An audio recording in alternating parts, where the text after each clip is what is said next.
The Social Dilemma is streaming on Netflix. I will highly recommend to watch this documentary. Imagine a world where no one believes what's true. This documentary is about social sites like Twitter, YouTube, Facebook.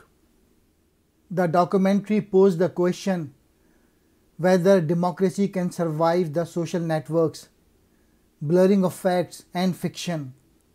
The documentary tells us that our brains manipulated and even rewired by algorithms that are designed to get our attention and make us buy things, including buying into distorted ideas about the world, ourselves and each other. The Facebook feature, the like button, it was intended to spread positivity.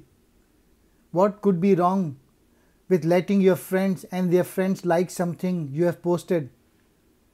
It turns out people get their feeling hurt if they don't get likes. So they change their behavior in order to get more likes. The main idea in this documentary is that human behavior was manipulated for profit. This documentary focuses on the data mining and manipulative technology into our social lives and beyond.